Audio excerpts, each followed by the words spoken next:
Hello everyone, welcome to an analysis of dance, where we discuss the movements and debuts of the Billboard Hot Dance charts in immaculate detail, within the reviews of each debut each week. You know what? Even though I'll argue this week isn't perfect, at least did break the pretty bad streak that we've had for the last 3 weeks. And I will say there are some shifts on the charts that are actually looking really interesting as of recently, especially with this week where the majority was thanks to Lumi Athena getting some more momentum. And hey, I can't complain given I liked his last song. Hell, there's a big story this week that means that this chart was going to get shaped up regardless, but given how many debuts we had, it was a lot busier than I expected, and I honestly can't complain there. And yeah, let's get to that. Our new number one, and one that feels like it was long overdue, Houdini by Dua Lipa. And now look, I don't know how long this is going to stick at number one. It's already falling a bit on streaming, and even if radio is really on board with it, it will take a little while to really hold up and be stable. But hey, this is the 4th time that a song has debuted at number one, and given how Dua Lipa has been criminally underrepresented on this chart, seriously, why was Dance the Night not here? The fact that this finally debuted, yeah, that's a good sign. And hey, the fact that both the top 2 are women is a good sign too, as Strangers by Kenya Grace is at number 2. And look, this is still gaining a bit on radio, it's taking a slow time to rise, but it is holding really damn steady on streaming. It's actually overtaking Houdini as we speak, and really, the fact that these 2 are in the top is a really good sign. Let's hope that more of these come along. And even more promising, I'm Good Blue by David Guetta and BB Rexa is down to number 3. Now look, this is in serious danger of being kicked off. Radio is starting to rotate this out. Streaming has really not been great for the last few weeks. I'm not complaining at all. This song really needs to go away. And hell, we also saw Ecstasy by Suicidal Idol down to number 4, where the streaming is really collapsing. This is looking really damn promising now for once. I'm not complaining at all that this is finally going away. But also, we have an interesting challenger in Prada by Casu Ray and D Block Europe at number 5, where it gained significantly on streaming, and given that radio has been on board with this for a while now, I mean, hey, this could actually be a challenger, and I'm not complaining, it's a good song. I mean, it already overtook Baby Don't Hurt Me by David Guetta, Anne Marie and Coil Ray at number 6. Really, it's the sort of song I expect to collapse over the next few weeks, but it still did have enough points to hold up over Lovely Bastards by Yatashi Gang and Zwayhander at number 7. Yay, I guess. Now, remaining songs only really jump because of Jungkook collapsing out the top 10, with Rush by Troye Sivan at number 8 and GMFU by Odetari and Barely Human at number 9, really relying on their remaining streaming, as radio has not been on board with either. And then there's Alvariga by Alex Favela, Grupo Marco Estrada and Joaquin Medina at number 10, once again hitting the top 10, and really it's only here again off of streaming, but it does have some radio building for it. At least that's something, I'll take it. But now the falls and fall-offs, and once again I can't really complain about these at all. I mean, we lost Look Don't Touch by Odetari and K. Claire, and especially Alone by Kim Petras featuring Nicki Minaj finally exiting. And yes, even if I like If Only I by Loud Luxury, Two Friends and BB Rexa, and Baby Hello by Raul Alejandro and Bizarrap, I'm not exactly complaining that they're gone. They made the year-end list for 2023. This is okay by me. Hell, I can't really complain about a lot of our falls either. Yes, it does unfortunately suck that In the City by Charlie XCX and Sam Smith is continuing to just free fall at 46, and despite still having pop airplay, On My Love by Zara Larsson and David Guetta fell down to 36, although I do expect us to stick around. So hell, I can't really complain about Jungkook losing both of the debuts last week, with Please Don't Change with DJ Snake at 16, and thankfully Closer to You with Major Lazer down to 23. Let's hope these continue to just free fall. And the last few ones are the biggest, with the thoroughly inconsistent Choose Your Fighter by Ava Max at 25, and especially the Living Tombstone losing hard with Five Nights at Freddy's at 20. Let's hope this is gone come next week. It's not good. But man, I'm not sure about our jumps and comebacks, where the only comeback we got was Better Off Alone Part 3 by Alan Walker, Dash Berlin and Vic Star at 43, which is only here because of Alan Walker's album release. It's probably going to be gone come next week, which is a damn shame because it's actually a really good song. That same sense of uncertainty came to our jumps, where yes, Prada did gain in the top 10, and we did see a new peak for Memory Reboot by Virgin Nuv and up to 15, which is still sticking around. I'm shocked it's lasted this long, but unfortunately it also came with Got Me Started by Troye Sivan up to 12, which looks like it's actually getting pushed now. And even if it's not a bad song, it's probably the worst from the album. You could have pushed Honey instead, come on guys. But on that note, our debuts, beginning with number 50, I Believe in Love Again by Peggy Go and Lenny Kravitz.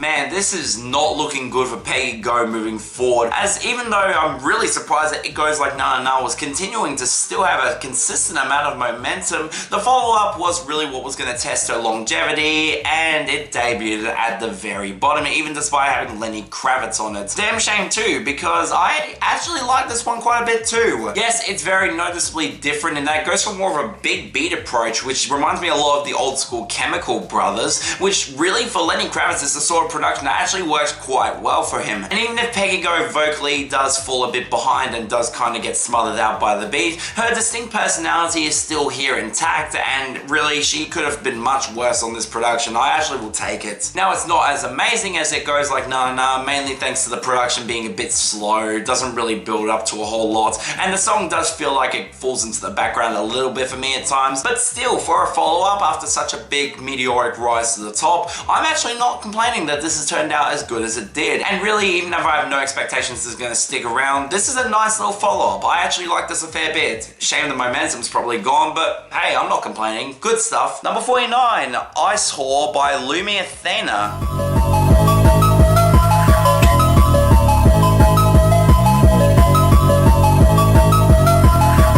So it seems that this week, Lumi Athena got the AAoD stimulus package. Breaks through with a really good song a few weeks ago, and people end up being curious enough to check what else he has, and we get some older songs debuting at various positions on the charts. I mean, the big one we'll get to later on, but alongside that we also had this shorter instrumental cut that came out a few months ago, and really feels like the sort of song that got swiped to the side, and honestly after hearing it, I can't really say I'm that surprised. I mean, it's barely even a song, it lasts 80 seconds in length and only really focuses around some distinct twinkly melodies against a very driving house beat with no vocals from Lumi Athena to speak of. Now, as a result of that short length, it obviously feels really underdeveloped and designed for TikTok bait, and really it's the sort of song that I don't really see myself returning to, given that it doesn't really impress me from a production standpoint.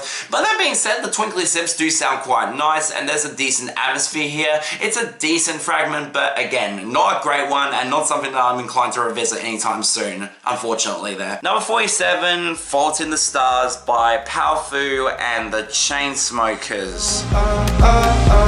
Estoy okay lento, trying to fault in the stars, but this time where we are. Take it out your Okay, seriously, did anybody ask for this? I get that the Chainsmokers have a decently sized fan base still to this day, but who really cares about Powfu in 2023? The guy who only got popular off of Deathbed, and then really you could blame that more on Bia Badoobie's hook, and he hasn't had any sort of staying power since that song. So why the hell do we need to chart a collaboration between these two, especially when they're long past their prime and not really all that good? Well, okay, this is actually not bad, but again, it's not anything special. Yes, the main reason it's passable is Powfu, who goes for more of a soulful R&B delivery, which in comparison to his rap style on Deathbed feels way more natural for him, and he at least has some decent production to back him up where he at least sounds like he fits, but even with that, the production here does feel a bit weak. I mean, the ideas aren't bad at the core, the synths actually sound pretty damn decent, they try to build up to something, but then the drops come in and the Chainsmokers' awful mixing decisions really come into effect because, my god, the dynamics here just do not work at all, and those explosive synths that really should be way louder in the mix than they are just left to be buried under a lot of other elements, and really,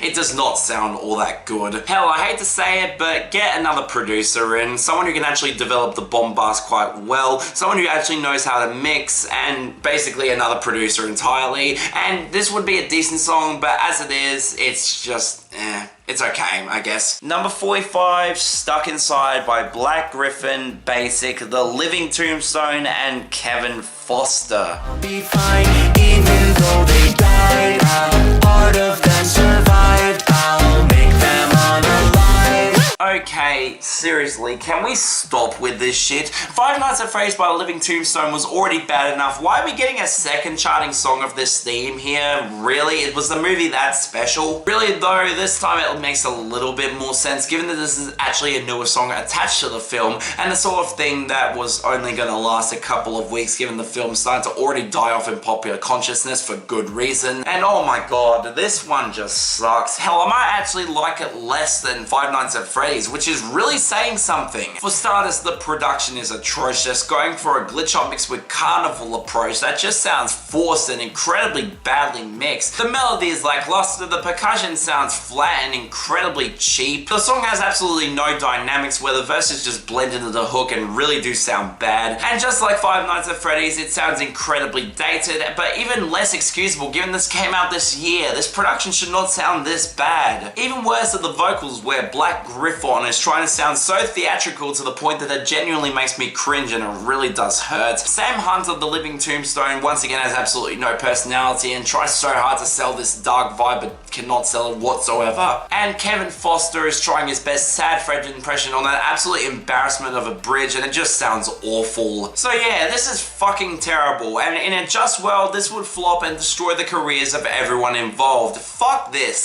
sucks. Number 41, The Dance Floor by Marc Mysterio. All the feelings on the floor, work it, if your body feels the moving, slave to this rhythm, don't stop, make your body rock. This song should not be here. No, not just because it has under 300,000 streams and it came out in fucking September, but everything that me and TOTC members have been looking up about this guy just makes me feel like this was a scam or a complete troll because my god, it just looks fake as all hell. Although to be fair, Marc Mysterio at least has some streams behind him. It's not as suspicious as Miles Guo, even if everything I've researched about this guy feels like a complete fucking joke. Let's not even begin to mention the whole charity single with a song called Booty on the Floor with Flow Rider, or the goddamn lawsuit he filed against Brandy for not appearing on his album despite paying her $10,000. Can't really blame her. This whole thing is just a fucking mess. And as for the song itself, my god, this is painful. I mean, the uncredited female vocalist does sound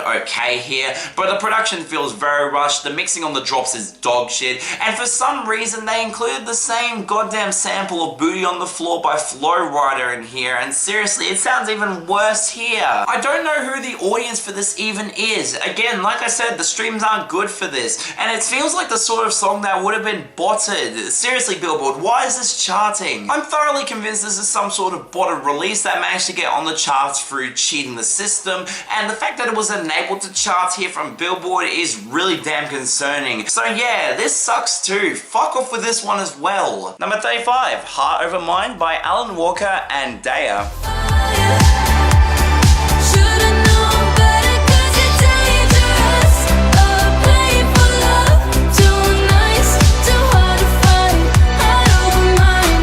So surprisingly, we actually got a new debut from the Alan Walker album this week, although it doesn't really surprise me too much given that Daya seems to still have an audience that attracts her to new songs. It's the reason that Snakehips collab even charted even though the album had piss poor streams on its release. Now I was curious how this turned out given that I've liked the previous 3 singles from Walker World, and okay, this one's fine, but really it's probably the weakest of the singles here. I mean, it's not bad, Daya sounds pretty damn solid here, and the slower synthwave production has a bit of driving presence to it, but I don't know, this is the sort of song that just doesn't feel like it goes anywhere special. It's just a very competently produced song that doesn't try anything unique or that groundbreaking, which given that Alan Walker went for some much more interesting house styles on his other tracks, that is a little bit concerning for me. Fine stuff, but it could have been at least a little bit better. Hell, there are some other songs from the album that could have charted instead of this, and that would have been at least a little bit more interesting to talk about. But as it is, just okay for me. Number 22, When We Were Young, the Logical Song by David Guetta and Kim Petras.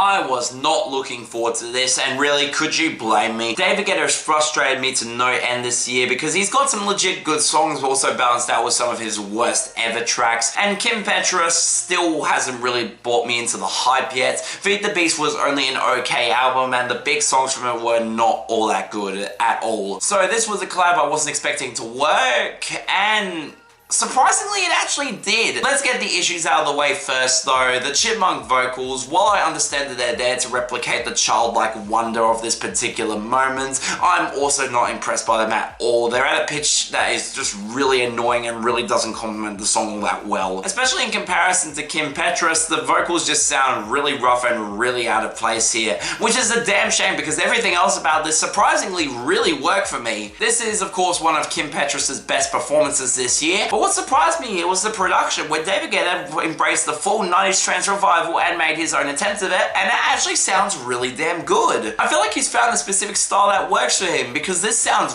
really damn pretty, especially with the production going really hard on the pianos and some absolutely gorgeous atmosphere, and it gives it the sort of groove that a lot of his Hot 100 hits recently just haven't had to the same extent. This is one of his best beats in a while. I mean, take out the pitch shifted vocals, you've got a surprisingly fantastic song and one that I could see myself actually coming back to, but as is, it's still really damn good, but it could have been legitimately great, all I'm saying here. Number 18, Smoke It Off by Lumi Athena and jnhygs.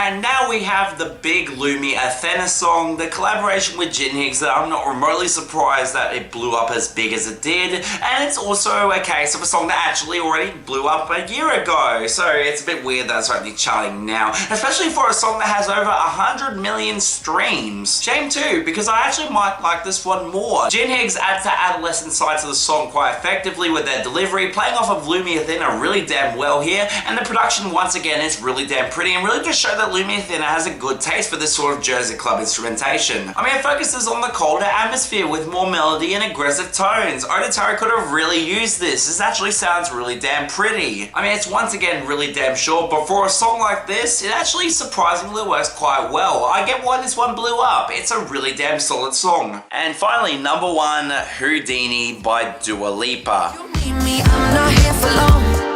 Catch me or I go Houdini. This feels monumental, even though admittedly this should have been the long overdue with other debuts from Dua Lipa. This song charting here is a really damn promising sign of what's to come. I mean, it's the first song that Dua Lipa has charted here by herself, and with this and Strangers occupying the top 2, the women are really showing that dance music is really starting to grow as a genre, especially in the mainstream again, and it's absolutely great in this case because this song is also really damn good. Firstly, this is one of the sharpest beats that Dua Lipa has had in a long time, with that fat bass line against the sparse synth integration that builds up for a phenomenally fun hook. See, this actually makes sense as a charting song. You can actually dance to this. Why this didn't happen with other songs is beyond me, but anyways. And Dua Lipa once again sounds really damn good, and she's really starting to grow as a singer. She's got a lot more expressiveness here that really does sell the upbeat vibes of the song and the sexual tension of the hook, and it really does pay off really damn well. Finally, someone gave her production that actually complements her voice. You could have easily done this with Where Good or Sweet as Pie, but nope, that did not happen there. But I'm glad it's come back here for this song, and really, if the rest of the album sounds like this, and it honestly doesn't surprise me if it will, this would be a really damn good sign of what's to come. And